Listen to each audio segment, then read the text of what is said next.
9th में आपने polynomial पढ़ा होगा।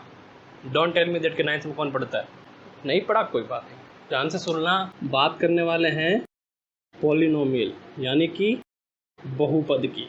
कुछ नहीं है, 2 या 3 मिनट का वीडियो है, देखोगे समझ में आ जाएगा। क्या होते हैं ये, एक विशेष प्रकार का बीजीय व्यंजक। क्या है? बीजीय व्यंजक। कौन? बहुपद। मैंने क्या कहा? मैंने कहा कि जो बहुपद है वो क्या है, एक विशेष प्रकार का बीजीय व्यंजक है जिसके अंदर चर होते हैं, अचर होते हैं। बस। अब चर क्या होते हैं, अचर क्या होते हैं, वो ध्यान से सुन लो। चर जैसे कि x, y, z या फिर a, b, c, और अचर सभी वास्तविक संख्या, सभी वास्तविक संख्या यानी कि रियल नंबर्स।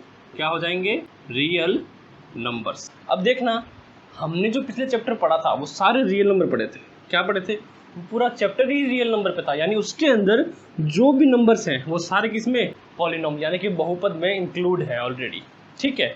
और x, y, z ये क्या है? चर बोलते हैं। क्या बोलते हैं? चर, जिसका मान बदला जा सके, है ना। देखो, समय परिस्थिति के अनुसार क्या कर सके, जिसका मान बदला जा सके, यानी किसी भी कंडीशन के अकॉर्डिंग जिसका मान बदला जा सके, वो हो जाएंगे आपके चर, यानी x, y, z, a, b, c जो भी है ना।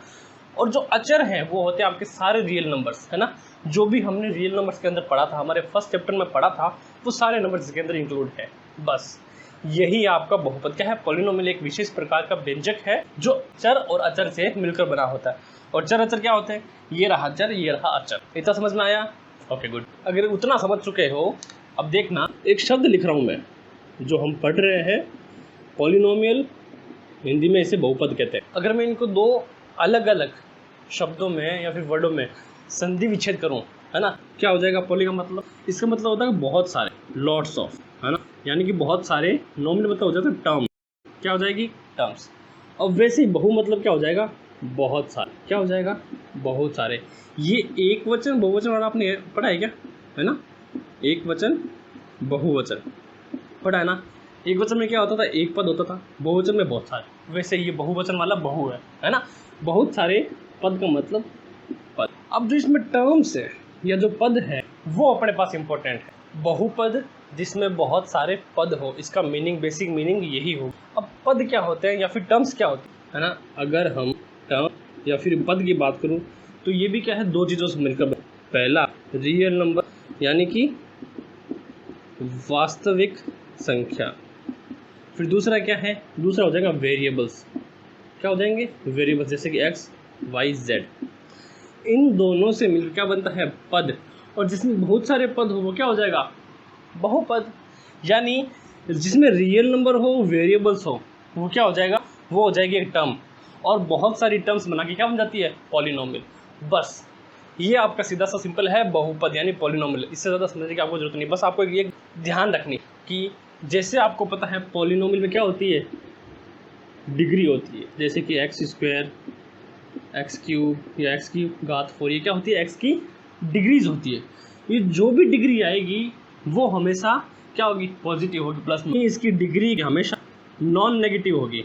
क्या होगी? हमेशा नॉन नेगेटिव। नॉन का मतलब नहीं, नेगेटिव मतलब का मतलब माइनस। कभी ऋणात्मक नहीं होगी। क्या नहीं होगी? जो बहुपद की घात है या फिर बहुपद की डिग्री है वो कभी नेगेटिव या फिर ऋणात्मक नहीं होगी। यानी इसका मतलब ये होता है कि 0 से लेकर इन्फिनिटी तक, है ना, हम इसकी घात रख सकते हैं। अब देखो 0 क्यों? क्योंकि भाई साहब ये नेगेटिव नहीं है। क्या नहीं है? 0 एक पॉजिटिव नंबर है, 0 माइनस नहीं है, नेगेटिव में नहीं है, इसलिए क्या होगा? 0 से लेके इन्फिनिटी तक ये घातक। हमने ये तो पढ़ लिया कि बहुपद होते हैं, कौन से होते हैं। ये भी देख कि बहुपद नहीं होते। कौन से नहीं होते? वो बहुपद कभी नहीं होगा जहाँ रूट में आपका अचर आ जाए, सॉरी चर वेरिएबल्स हो, जो वेरिएबल्स हैं x, y, z, a, b, c, ये जो भी है ना, ये क्या एक तो रूट में नहीं होना चाहिए, एक बट्टे में नहीं होना चाहिए और माइनस में नहीं होना चाहिए कभी। अगर इस कंडीशंस में वेरिएबल्स आ जाएं तो ये बहुपद नहीं होते। क्या नहीं होते? ये बहुपद नहीं होंगे। ये बात आपको हमेशा ध्यान रखनी है। अब जैसे मैं कोई बहुपद लिखता हूँ x² + 2x + 3, ये बहुपद आप बता सकते हो कौन सा बहुपद है? ये द्विघाती बहुपद, यानी दो घात है, जिसमें 3 घात आ जाएगी वो क्या है? त्रिघातीय।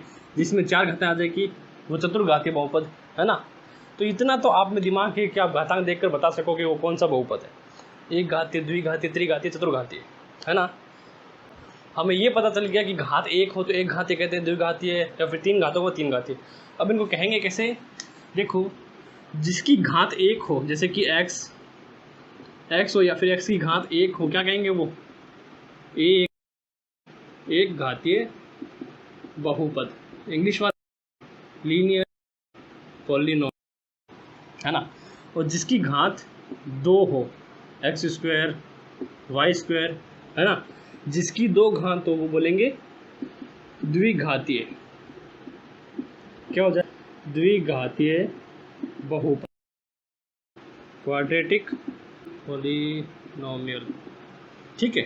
और जिसकी घात 3 हो, क्या हो जाएगा? वो हो जाएगा त्रिघातीय बहुपद। बस ये इतना ही आपको ध्यान रखना है। ध्यान रखना क्या, याद रखना है ना। इंग्लिश बोलेंगे क्यूबिक पॉलिनोमियल, समझ गए। जिसकी घात 1 हो, एक घातीय बहुपद यानी लीनियर पॉलिनोमियल, है ना। और जिसकी घात 2 हो, x² y², जो भी आप देखोगे समझ में आ जाएगा। ये आपको खुद से पढ़ना पड़ेगा, प्रैक्टिस करोगे तभी समझ में आएगा, है ना। द्विघातीय बहुपद यानी क्वाड्रेटिक पॉलिनोमियल, और जिसमें 3 घात हो यानी त्रिघातीय यानी क्यूबिक पॉलिनोमियल। तो बस यही था आपका बेसिक इंट्रोडक्शन अबाउट पॉलिनोमियल। आज की एक्सरसाइज में हम करने वाले 2.1 का सबसे इजी सवाल जो एक बच्चा भी कर सकता है, पर अगर समझ में ना आए तो हार्ड है। अब देखो, ग्राफ तो यहाँ कहाँ से लाऊं, डिजिटल बोर्ड नहीं है ना। अब जो मैंने कहा, जो लाइन है वो 2 एक्स है, एक्स अक्स ये वाला, वाई वाला एक्स, है ना। ये 2 अक्स के जरिए मैंने आपको एक ग्राफ पेपर शो किया है। कुछ क्वेश्चन हैं यहाँ, 5 क्वेश्चन है, 6 आपको होमवर्क करना है। अब क्वेश्चन क्या है वो आपको समझा देता हूँ। अब देखो, इसमें कहा गया है कि जो पी एक्स है ना, उसके, अब देखो पी यानी बहुपद और x को x से डोनेट यानी चर से डोनेट किया है। तो हमें बताना है ये ब्लैक वाली लाइन जो दे रखी है वो अपने x जो अक्ष है ना उसको कितनी बार काटती है। जितनी बार काटेगी हमें उतने नंबर लिखने नीचे। बस इस क्वेश्चन में आपको इतना ही करना है ना। यानी सिंपल सी बात करें तो रेखा के द्वारा काटा गया अक्ष है ना, x अक्ष पे रेखा कितनी बार काटती है वो हमें बताना है। तो चलिए, सबसे फर्स्ट क्वेश्चन देखो क्या है। ये रहा हमारा x अक्ष, ये जो काटने वाली रेखा, क्या ये काली वाली लाइन, ब्लैक वाली लाइन x अक्ष को कहीं काटती है? नहीं काटती। तो x बराबर क्या हो जाएगा? 0, है ना। यानी x का क्या हो जाएगा? शून्य हो जाएगा हमारा 0। बस इतना से इस क्वेश्चन में करना है। समझ में आ गया होगा। क्वेश्चन नंबर 2 देखते हैं। अब देखो, जो ये ब्लैक वाली लाइन है वो देखो यहाँ से शुरू हो रही है। सबसे पहले y को काटा, किसको? y को काटा। और हमें भैया y से मतलब नहीं, हमें पूछा गया है कि px बराबर का मान कितना होगा, यानी x का मान कितना होगा, x के शून्य क्या होगा, है ना। अब देखो, ये कौन सी रेखा है? x वाली है। कितनी बार काटती है? x को 1 बार काटती है। यानी सेकंड वाले में हो जाएगा x बराबर 1। क्या हो जाएगा? x बराबर 1 हो जाएगा। क्वेश्चन नंबर 3 देखो, ये देखो भाई साहब, रेखा यहाँ से गुजर रही है कहाँ, कितने बार? 1 बार काटा, फिर गुजरती है, देखो y को काट रही, जरूरत नहीं है, फिर यहाँ से काटा, यानी 2 बार, 1 और 2, यानी x बराबर 2। कितनी बार काटती है x को? ये 2 बार काटती है। क्वेश्चन नंबर 4 देखो, 4 में क्या है? 4 में बिल्कुल यही है, ये रही भाई साहब रेखा, यहाँ काटा 1 और यहाँ काटा, 2 बार काटी, यानी x बराबर कितना हो जाएगा? 2 हो जाएगा x का मान, है ना। अब देखो क्वेश्चन नंबर 5th क्वेश्चन में जो है, ये अपने रेखा गुजरी यहाँ से, 1 बार काटा, फिर गुजरा, फिर 2 बार काटा, फिर यहाँ से गुजरा, 3 बार काटा, फिर घूम के वापस आई, वापस काटा, यानी 1 2 3 4, यानी x बराबर कितना आ जाएगा? 4, है ना। इतना इजी क्वेश्चन है। बस इस क्वेश्चन में आपको इतना करना है कि एक रेखा द्वारा x अक्ष को कितनी बार काटा गया है, वही आपके x के क्या होंगे? शून्यांक होंगे, है ना। तो आपको मैंने समझाया कि फर्स्ट क्वेश्चन में x को देखो बिल्कुल नहीं काटती ना x की रेखा, तो बस 0 हो जाएंगे, यानी x बराबर 0। सेकंड में देखो x को कितनी बार? 1 बार काट रही है। कितनी बार काट रही है? 1 बार काट रही है, तो कितना हो जाएगा? x बराबर 1 हो जाएगा। उसके बाद कितनी बार काट रही है x को? 1 2, यानी 2 बार काट रही है तो 2 हो जाएंगे x बराबर। फिर देखो यहाँ भी x को 2 बार काट रही है, यानी x बराबर 2। फिफ्थ में देखो 1 2 3 4 यानी एक्स को 4 बार काट रही है। अगर हमसे पूछ ले कि पी वाई बहुपद बताओ, है ना, कि वाई बराबर बताओ कि इन सारे क्वेश्चन में कि वाई को कितनी बार काटती है, तो देखो वाई को 1 बार काटती है यानी वाई बराबर 1 हो जाएगा। फिर देखो इसमें देखो वाई को कितनी बार काट रही है, 1 बार, यानी वाई बराबर 1 हो जाएगा। अब इसमें देखो वाई को नहीं काट रही तो वाई बराबर क्या हो जाएगा 0।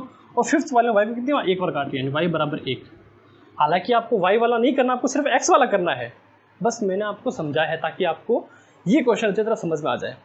अब आपके लिए क्वेश्चन क्या है, एक बच्चों का खेल भी नहीं है। तो समझ में आया तो लाइक करो, और अगर आप इस चैनल पर नए हो तो चैनल को दोस्तों सब्सक्राइब ज़रूर करें, क्योंकि आपके एक सब्सक्राइब से हमें इतना मोटिवेशन मिलता है कि हम मजबूर हो जाते हैं और नई नई अमेजिंग वीडियो और ईजी वे में लेकर आने के लिए।